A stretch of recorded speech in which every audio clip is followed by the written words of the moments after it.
हमने जो किया था वो हमें मिला है, बुरे का बुरा मिला और अच्छे का। कर्मों का फल तो भोगने भगवान को भी आना पड़ता है मेरी मां।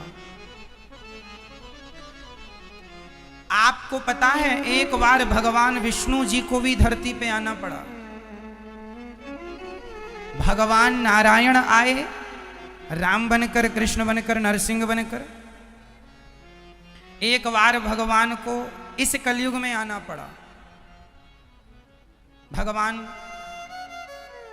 नारायण को, भगवान श्री विष्णु जी को आना पड़ा। कथा बड़ी अद्भुत है, सुनिएगा। इस कलयुग की घटना बोल रहा हूं मैं। इस कलयुग में भी भगवान का एक अवतार हुआ और वो अवतार आज भी है, आप देख सकते हैं। कौन है वो? आइए कथा सुनते हैं। ये उन दिनों की बात है जब द्वापर युग जा रहा था। द्वापर युग जा रहा था, कलयुग आ रहा था। इस कलयुग में पहली पूजा हम किसकी करें, कलयुग के लोग ये डिसाइड नहीं कर पा रहे थे कि पहली पूजा हम ब्रह्मा जी की करें कि शिव जी की करें कि भगवान नारायण की करें। ब्रह्मा की करें, विष्णु की करें, शिव की करें, पहली पूजा किसकी करें। ब्रह्मा जी के भक्त कह रहे थे कि ब्रह्मा की पहली पूजा करनी चाहिए, शिव के भक्त कह रहे थे शिव की पूजा, और विष्णु भक्त कह रहे थे विष्णु जी की पूजा पहली हो। अब ये कौन कन्फर्म करे कि पहली पूजा हम किसकी करें। एक यज्ञ हुआ इस पृथ्वी पर।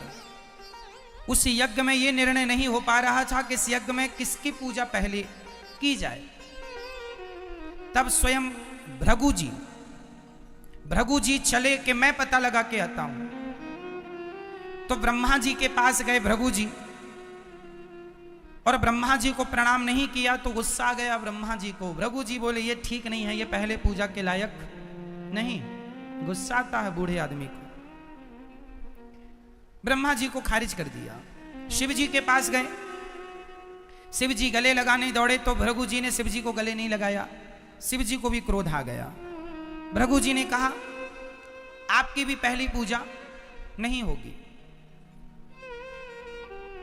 भगवान नारायण लेटे हुए थे क्षीर सागर में, लक्ष्मी जी चरण दबा रही थी, शेष सैया पर लेटे थे। तभी भृगु जी आए और भगवान की छाती पर एक लात जमाई, जोर से एक पाद प्रहार कर दिया।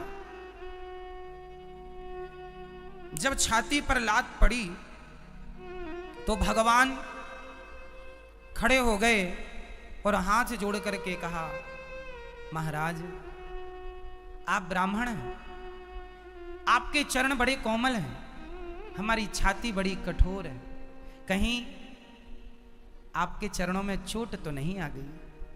जब ये बात भगवान श्रीमन नारायण ने कहा तो भृगु जी रोने लगे, और भृगु जी ने रोते हुए कहा वाह भगवान, मैंने आपको लात मारा और आपने लात खाकर भी मेरे से पूछा कि चोट तो नहीं लगी।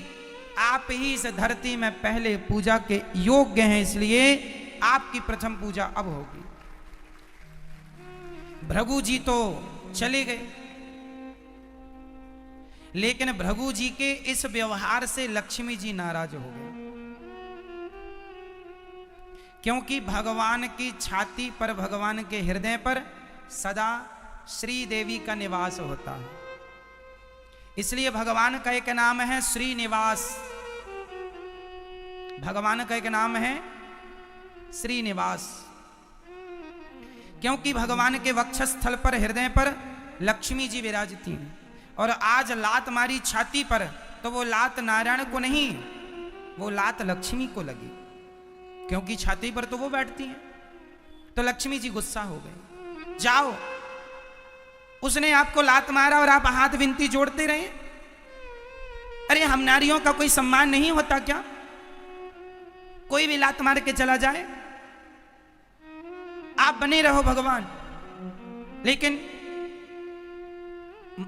ब्राह्मण देवता ने जितना अपमान मेरा किया है, आपने भी उतना अपमान मेरा किया। यदि लात ही खाना था तो मुझे छाती पे क्यों बिठाया?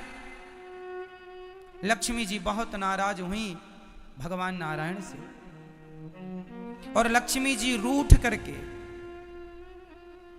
तिरुमलाई आ गई। पृथ्वी लोक में लक्ष्मी जी बैकुंठ से रूठ कर कहां आ गई? तिरुमलाई।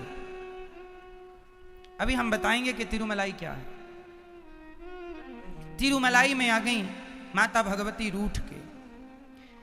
यहां तक तो हुआ कि लक्ष्मी जी आ गई, अब भगवान बैकुंठ में अकेले। अब भगवान का मन ही ना लगे लक्ष्मी के बिना। तब भगवान लक्ष्मी को मनाने के लिए इस धरती पे आए, श्रीनिवास बनके। इस धरती पे वो प्रकट हो गए छोटे से बच्चे के रूप में, और एक सरोवर के किनारे भगवान रहने लग गए। वहां से एक बकुला मां गुजर रही थी। बकुला मां, तो बकुला मां ने की नजर पड़ी कि ये तो छोटा सा कोई बच्चा है, तो श्रीनिवास जी को बकुला मां ने पकड़कर उनका लालन पालन किया, खूब पाला पोसा, खूब सेवा की। जब श्रीनिवास, ये बकुला मां कौन है अभी हम सब बताएंगे स्पष्ट। जब भगवान श्रीनिवास बड़े हुए, छोटे से बन के आए ना, धरती पर छोटे से बन के आए, जब बड़े हुए तो उन्होंने एक जंगल में घोर तपस्या की। किसके लिए? लक्ष्मी जी के लिए। आज नारायण तप रहे हैं लक्ष्मी की प्राप्ति के लिए कि हे लक्ष्मी, तुम रूठ गई हो, तुम्हारे बिना हम अकेले हैं, अधूरे हैं, हमें तुम जल्दी मिल जाओ। जब भगवान के शरीर में दीमक लगने लग गई, तब ब्रह्मा और शिव लक्ष्मी जी के पास गए और बोले, माँ आपकी याद में भगवान श्रीनिवास बन के आए हैं और वो घोर तपस्या कर रहे हैं, उन्हें दर्शन दो ना माँ, उन्हें मिल जाओ ना, उन्हें माफ कर दो। पर माँ लक्ष्मी को ना जाने क्या हुआ, ना मैं माफ नहीं करूंगी। माफ नहीं किया माँ भगवती ने, और भगवान तपस्या करते रहे। तो लक्ष्मी जी ने कहा, आप दोनों गाय बन के जाओ और जहां वो तपस्या कर रहे हैं उनके मुंह में दूध की धारा बहा दिया करो, तो उन्हें खाने पीने को कुछ मिलेगा। तो ब्रह्मा और शिव गाय बन के, एक राजा थे, उस राजा के चरवाहा वहीं गाय ले जाता था, तो ब्रह्मा और शिव गाय बन के भगवान के ऊपर अभिषेक करते थे। दूध की धार गैया बहाती थी, क्योंकि वहां श्रीनिवास तपस्या कर रहे थे, और वो एक दीमक की तरह हो गए थे। मतलब ये नहीं लग रहा था कि यहाँ कोई इंसान है, दीमक पर गाय अपना दूध छोड़ती थी। तो गौशाला में जब वो गाय जाएं तो उनके कोई दूध ना निकले, क्योंकि वो पूरा दूध तो श्रीनिवास जी को बहा के आए। तो चरवाहे को लगा कि ये दूध कहाँ जाता है। तो एक दिन जंगल में उसने गौर किया कि दूध कहाँ, तो उसने देख लिया कि ये दोनों गाय यहाँ पर अपना दूध बहाती हैं। तो उस चरवाहे ने उस जगह पर जहां पर वो दूध गिराती थी गाय, उस जगह पर कुल्हाड़ी मारी। तो भगवान श्रीनिवास के सिर पे कुल्हाड़ी लगी, और भगवान की जो लंबी लंबी जटाएं हो चुकी थी, उस कुल्हाड़ी से भगवान का कि वो सारी जटाएं कट गईं। जटाएं कुल्हाड़ी से कट गईं। जब जटाएं कटी तो भगवान की तपस्या भंग हो गई। भगवान ने, वो चरवाहा दौड़ा दौड़ा राजा के पास गया, राजा को लेके आया, राजा चरणों में गिरे, महाराज अपराध हो गया, आप कौन हैं? भगवान ने कहा, मैं श्रीनिवास हूं। अच्छा महाराज, अपराध क्षमा हो गए, करो, कृपा करो। भगवान दयालु, कोई बात नहीं, तुमने अपराध किया, कोई बात नहीं। छोटा मोटा दंड देके भगवान ने, वो अपनी मां के पास आ गए। भगवान ने ये कह दिया था कि राजन, अब तुम मरने वाले हो, अगला जन्म तुम्हारा होगा, तो तुम्हारी बेटी होगी पद्मावती, उस पद्मावती का विवाह तुम मुझसे करना। ये कह के भगवान उसे चले आए अपनी मां के पास। जो भगवान श्रीनिवास जी की मां, माता बकुला मां, ये बकुला मां बड़ा प्यार करती, कुछ दिन के बाद वो राजा मरा और राजा के यहाँ फिर बेटा जो हुआ वो उस जन्म में वो राजा आया, उसका विवाह हुआ, उसकी एक बेटी हुई, नाम पड़ा पद्मावती। एक दिन पद्मावती जब बड़ी सुंदर हो गई, सयानी हो गई, बड़ी हो गई, विवाह के योग्य हो गई, तो एक दिन वो खड़ी थी और एक हाथी आ रहा था और वो हाथी सबको मारता रौंदता आ रहा था, पर पद्मावती खड़ी और वो हाथी पद्मावती की ओर आया और वो आके पद्मावती को पकड़ना चाहा। तब तक श्रीनिवास आ गए और श्रीनिवास ने हाथी को उठाकर जो पटका और भगवान के रूप रंग को देखकर, क्योंकि श्रीनिवास उस समय मनुष्य के रूप में थे, तो पद्मावती ने जब श्रीनिवास जी को देखा तो वो उन पर मोहित हो गई और जब मोहित हुई तो उसने रोका, क्योंकि उनके पिता ने बता दिया था कि तुम्हारा विवाह भगवान विष्णु से होने वाला है, क्योंकि वो श्रीनिवास तो साक्षात विष्णु हैं। अच्छा, इसने कभी देखा नहीं था पद्मावती जी ने कि वो कैसे हैं, पर इस आदमी पर उनका मन लट्टू हो गया और अंदर अंदर ये कहने लगी कि ये तो बहुत सुंदर है और ये तो मेरे मन को लुभा रहा है। तब श्रीनिवास ने भी पद्मावती को देखा और पद्मावती ने भी देखा और देखकर दोनों अपने अपने रास्ते आए। श्रीनिवास उदास बैठ गए तो माँ बकुला माँ ने कहा, बेटा आज उदास क्यों हो? माँ तुम्हारे लिए बहू देखी है, पर वो एक राजा की बेटी है, हम तो ठहरे जंगल के, क्योंकि उस समय भगवान जंगल में कुटिया में रहते थे। तो बकुला माँ ने कहा मैं अभी राजा से बात करती हूँ। ये जो बकुला माँ है ये द्वापर की यशोदा मैया है। यशोदा मैया कैसे? क्योंकि यशोदा मैया ने भगवान श्री कृष्ण से 11.5 साल की उम्र में दूर हो चुकी थी। रुक्मणी जी से विवाह हुआ भगवान का, सत्यभामा से, कालिंदी से 16,108 विवाह हुए भगवान के, लेकिन एक भी विवाह में माता यशोदा सम्मिलित ना हो पाई। तो जब अंतिम में भगवान मिले ना तो यशोदा मैया से पूछा था भगवान ने, माँ तुम्हारी क्या इच्छा है? तो यशोदा मैया ने कहा, कन्हैया तुझे बचपन का, तुझे दूध पिलाने का सुख तो मुझे मिला है, तुझे खिलाने का, तुझे रोता हुआ देखा है, हंसता हुआ देखा है, दौड़ता हुआ देखा है, तेरे हर रूप रंग को मैंने देखा है, पर मैंने तेरी शादी होते हुए नहीं देखी। कन्हैया तेरी माँ की इच्छा है कि मैं तेरी शादी होते हुए देखूं। तो जो मैया भगवान ने कहा मैं कलयुग में अवतार लूंगा, तब मैं आपका बेटा फिर से बनूंगा और तब मेरी शादी आप ही कराओगी। तो वही यशोदा मैया, वृंदावन की यशोदा, आज दक्षिण भारत में तिरुमलाई में एक जंगल में वो माँ यशोदा आज बकुला माँ बन के आई हैं। तो ये जो माँ है, ये माँ गई यशोदा मैया जो भगवान श्री निवास की माँ है, ये राजा से बोली कि आपकी बेटी जो है पद्मावती वो मेरे बेटे को पसंद आई है। तो राजा बोले, देवी मेरी बेटी का विवाह तो विष्णु से होने वाला है। तो माँ ने कहा मेरा बेटा विष्णु ही है। अब राजा तैयारी, ठीक है तैयारी करो। अब यहाँ तो राजा थे तैयारी चालू, पर जो भगवान श्रीनिवास थे उनके पास तो कोई शादी विवाह, अब राजा की बेटी से विवाह कर रहे हैं तो देखो थोड़ा तो खर्चा लड़का पक्ष का भी होगा, इनके पास कोई पैसा था नहीं। तब भगवान श्रीनिवास जी ने कुबेर को बुलाया और कुबेर से कहा कि तुम हमें कुछ पैसा उधार दो। कुबेर ने कहा प्रभु हम दे तो दें, लेकिन आप चुकाओगे कैसे? क्योंकि आपकी रिटर्न फाइल तो इस समय कमजोर चल रही है, लक्ष्मी जी आपसे नाराज चल रही है ना। आपकी तो लक्ष्मी ही सब है और वो भी लक्ष्मी जी आजकल आपके पास नहीं है। तो बैंक भी लोन तभी देती है जब आपके पास कुछ माल हो, फोकट आदमी को तो कोई बैंक लोन करती नहीं है। तो कुबेर जी बोले हम कैसे लोन सैंक्शन कर दें? भगवान बोले नहीं नहीं हम आपका पैसा चुकाएंगे। तो कुबेर से भगवान ने पैसा लिया उधार। किसके लिए लिया? शादी के लिए। अच्छा अब सुनते चलना, ये कथा आखिरी में जाके मैं बोलूंगा कि वो कौन है, समझते चलिएगा।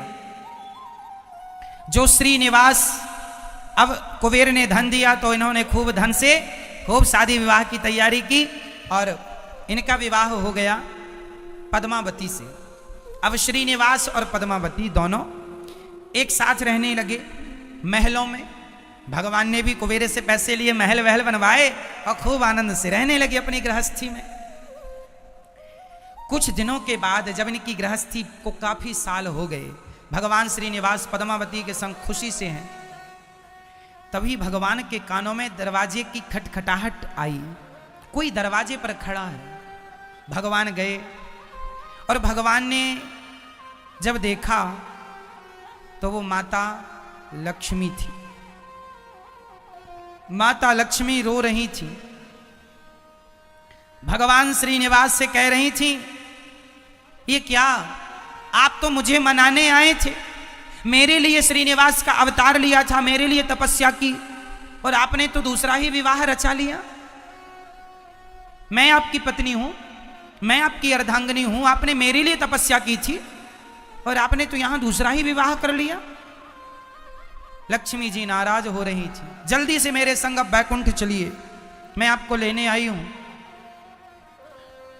लक्ष्मी जी बैकुंठ ले जाने के लिए कह रही थी कि पद्मावती आ गई, और पद्मावती बोली, नहीं देवी, ये मेरे स्वामी हैं, मेरे पति हैं, इन्हें आप लेकर नहीं जा सकती। लक्ष्मी जी ने श्रीनिवास से कहा, कहो श्रीनिवास, ये कौन है पद्मावती?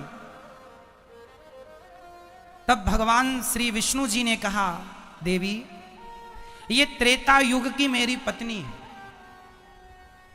त्रेता युग की? त्रेता युग में तो मैं आपके साथ थी सीता बन के। हां देवी, तुम मेरे साथ थी, लेकिन कुछ दिनों के लिए इसने मेरी पत्नी की भूमिका निभाई है। बताइए, त्रेता युग में सीता की जगह किसने और कब भूमिका निभाई, कौन बताएगा? कब निभाई? त्रेता युग में सीता की भूमिका एक दूसरी स्त्री ने निभाई थी। यह कब की बात है? आप बताओ, फिर हम बताएंगे। ये तब की बात है जब रावण ने माता सीता का हरण किया। तो आपको बताऊं, रावण ने जिस सीता का हरण किया था वो वेदवती नाम की महिला सीता बनी थी, और जो असली सीता थी वो अग्नि में प्रवेश कर चुकी थी। ये बात रामचरितमानस में लिखी है। जब तक मैं निशाचरों का नाश करूंगा तब तक आप पावक में वास करिए, माता सीता को राम जी ने कहा था। जब लो करो निशाचर नासा, तब तक करो अग्नि में वासा। तो असली सीता, रावण जिन सीता को लेके गया था वो असली सीता नहीं। वो कौन सीता थी? वो वेदवती, वही वेदवती जिसने रावण को श्राप दिया था, जिनकी कथा हमने कई बार सुनाई है कि वेदवती कमल के पुष्प पर तपस्या कर रही थी हिमालय के एक सरोवर में। रावण गया, सुंदरता पर लट्टू हो गया और बाल पकड़ के खींचने लगे। तब वेदवती ने श्राप दे दिया, रावण, तूने आज के बाद किसी स्त्री को उसकी मर्जी के बिना पकड़ा, तेरा विनाश हो जाएगा और तेरे विनाश का कारण बनूंगी मैं। तो राम जी ने सीता जी को अग्नि में वास करा दिया था और वेदवती सीता बन के आई। और रावण जिन सीता का हरण किया वो सीता थी वेदवती। और रावण ने जब राम ने सीता को मारा और सीता वापस आई, तो सीता ने कहा, प्रणाम किया राम को, और राम से कहा, प्रभु मैं आपकी पत्नी कब बनूंगी? अभी तो मैंने आपकी पत्नी की केवल भूमिका निभाई है। अभी तो मैंने आपकी पत्नी की केवल भूमिका निभाई है। अब बताओ कि मुझ वेदवती को आप कब अपनी पत्नी बनाओगे? राम बोले, इस जन्म में नहीं, इस जन्म में तो मेरी पत्नी सीता ही रहेगी। मैं कलयुग में आऊंगा श्रीनिवास बन के, तुम पद्मावती बन के आना। तुमने रावण के यहां जाकर बहुत तुमने मदद की है, बहुत मेरा सहयोग किया है। मैं तुम्हारा ऋणी हूं और मैं इस ऋण को चुकाने के लिए तुम्हारी इच्छा जरूर पूरी करूंगा। मैं तुम्हारा पति बनूंगा कलयुग में। तो माता लक्ष्मी को भगवान श्रीनिवास ने कहा कि ये जो पद्मावती है इसको मैंने त्रेता में वचन दिया था तो निभाने तो आना था, तो ये पद्मावती है और पद्मावती को भला मैं कैसे छोड़ सकता हूं, उसके एहसान को कैसे भूल सकता हूं। सीता लक्ष्मी सीता बनी थी ना। अब माता लक्ष्मी कुछ समझती तब तक पद्मावती आ गई, बोली नहीं ये कहीं नहीं जाएंगे। लक्ष्मी जी बोली जाएंगे। जब दोनों आपस में कहने लगी, एक कहने लगी जाएंगे, एक कहने लगी नहीं जाएंगे, तो दोनों को झगड़ा करते देख भगवान उनको देख पत्थर के हो गए। भगवान उन्हें झगड़ता देख दोनों को क्या हो गए, पत्थर के। और आज उन्हीं को तिरुपति बालाजी के नाम से जाना जाता है। बोलिए तिरुपति बालाजी की। वही है वेंकटेश, वही है तिरुपति। तिरुमलाई पर्वत पर ही आज मंदिर है। तिरुमलाई पर्वत पर तिरुपति बालाजी। अब वहां पर आज भी स्त्री और पुरुष अपना मुंडन कराते हैं, बाल देते हैं ना तिरुपति बालाजी में। कारण है कि उसने चरवाहे ने कुल्हाड़ी मारी तो भगवान की जटा कट गई, इसलिए वहां जटा देते हैं। ये जटाएं हैं ना, तो वहां जटाएं दान करने की महिमा है। दूसरा, कुबेर से भगवान ने पैसा लिया था।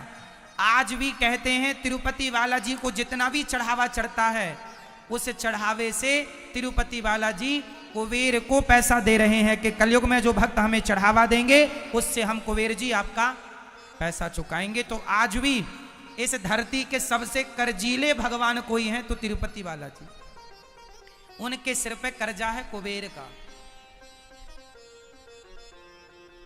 उनके वहां फिर वो दोनों श्री निवास तो बन गए तिरुपति, और लक्ष्मी जी बन गई, वो भी वहां पत्थर की हो गई, वो भी एक मूर्ति विग्रह में परिणित हो गई। और वहां पर पद्मावती भी